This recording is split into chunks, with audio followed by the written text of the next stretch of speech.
নমস্কাৰ বন্ধুসকল, নাম মোৰ ভৱেশ। সকলোৱে মৰমতে মাতে মোক আবেশ, আৰু মোৰ চেনেলৰ নাম হৈছে আবেশৰ বিশেষ। বন্ধৰ দিন সমগ্ৰ অসমতে লকডাউন দিয়া হৈছে কৰোনা ভাইৰাছৰ বাবে। তো এই সময়ছোৱাত আমি কেনেদৰে পাৰ কৰিম সেই বিষয়ে মই আলোচনা কৰিবলৈ আহিছোঁ। আৰু এটা কথা যে অসমীয়া মানুহ এলেহুৱা বুলি কয়, গতিকে এই সময়ছোৱাত সঁচাকৈ আমি আৰু অলপ এলেহুৱা হৈ পৰিম নেকি, সেই বিষয়ে মোৰ ক'বলগীয়া আছে। সময়বিলাক কেনেকৈ পাৰ কৰিম সেইটো মোৰ ক'বলগীয়া আছে। আচলতে কোনোবাই কৈছে যে টিভি চাই সময় কটাব লাগে, চিনেমা চাই সময় কটাব লাগে, পৰিয়ালৰ সৈতে সময় কটাব লাগে, কিন্তু কেনেদৰে? বন্ধুসকল, প্ৰথমতে ময়ো ভাবিছিলোঁ যে এই সময়ছোৱা মই কেনেদৰে পাৰ কৰিম, কিন্তু অৱশেষত এটা কথাই হ'ল যে নাই, এনেকৈ সময় কটালে বা শুই বহি কটালে বা টিভি চাই থাকিলে বা চিনেমা চাই থাকিলে কি হ'ব? তাতকৈ মই অকণমান অতীতলৈকে ঘূৰি গ'লোঁ যে অতীতৰ সময়ছোৱাত মই কি ভাল পাইছিলোঁ। এটা কবিতা মোৰ মনলৈ আহিছিলে, যে কবিতাটো এনেকুৱা যে অতীতক নাযাবা পাহৰি। এই কবিতাটো নিশ্চয় প্ৰায় শুনিছে। এই কবিতাটোৰ যোগেৰে মই অতীতলৈকে ঘূৰি গ'লোঁ যে অতীতত মই আচলতে কি ভাল পাইছিলোঁ।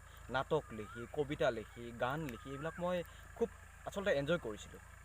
তো মই ভাবোঁ যে মই এতিয়া সেই বিশেষ চৰ্চিত কৰিব বিচাৰিছোঁ। আকৌ পুনৰ সেই সময়খিনিলৈকে মই ঘূৰি যাব বিচাৰিছোঁ। মই ইতিমধ্যে নাটক এখন লিখিবলৈ মই প্ৰস্তুত। মই ভাবোঁ আপোনালোকে নিশ্চয় তেনেকুৱা আপোনাৰ ভিতৰত থকা প্ৰতিভা আছে, সেই প্ৰতিভাবোৰ বিকশিত কৰিবলৈ এটা সুবৰ্ণ সুযোগ পাইছে।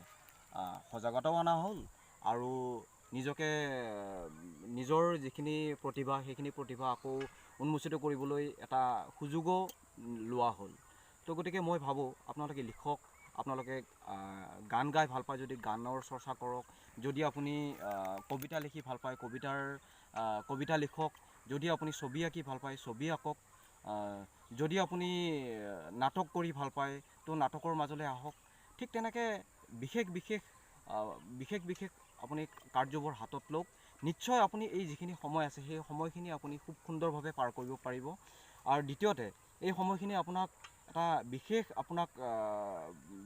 বিশেষভাৱে আপোনাক এটা আনন্দ দিব, যিটো আনন্দ হয়তো আপুনি কোনোদিন পোৱাই নাছিলে জীৱনত।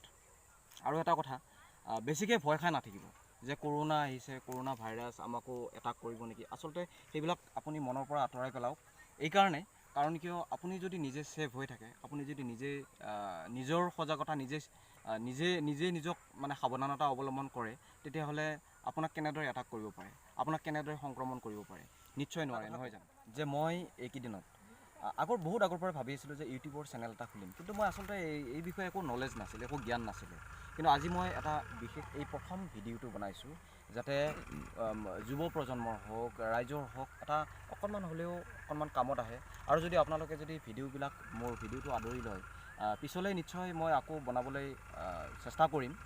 দ্বিতীয়তে এটা কথা কি, মই যে এডিটিঙৰ জ্ঞান ল'লোঁ, এই যে মই ইউটিউব কেনেকৈ খোলে এইখিনি জ্ঞান ল'লোঁ, তো এইখিনি মোৰ বিশেষভাৱে এটা সময় পাৰ হৈছে।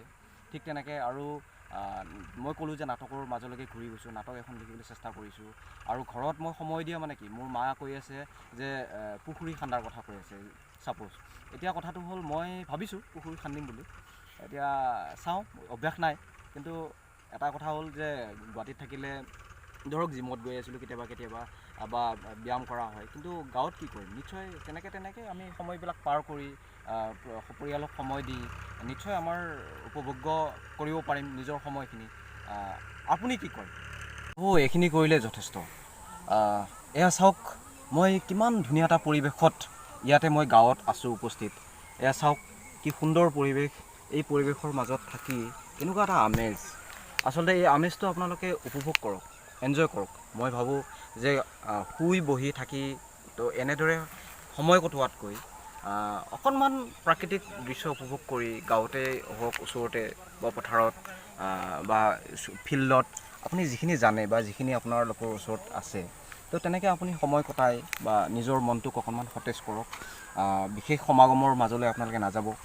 দ্বিতীয়তে আৰু এটা কথা কওঁ শেষত, যে যিসকল কৰোনা ভাইৰাছত আক্ৰান্ত হৈ জীৱন যুঁজি আছে, তো তেওঁলোকৰ হৈ ভগৱানৰ ওচৰত প্ৰাৰ্থনা কৰক যাতে তেওঁলোক সম্পূৰ্ণ সুস্থ হৈ উঠে। আৰু গতিকে এইখিনি, আৰু ভয় নাখাব আৰু যিসকলে ভয় খাই আছে তেওঁলোকক অভয় প্ৰদান কৰক আৰু আনকো সজাগ কৰাওক। মোৰ ভিডিঅ'টো কেনে পালে প্লিজ কমেণ্ট কৰিব, লাইক কৰিব, শ্বেয়াৰ কৰিব আৰু ছাবস্ক্ৰাইব কৰিব। গতিকে চাই থাকিব আৱেশৰ বিশেষ। টেক কেয়াৰ, ধন্যবাদ।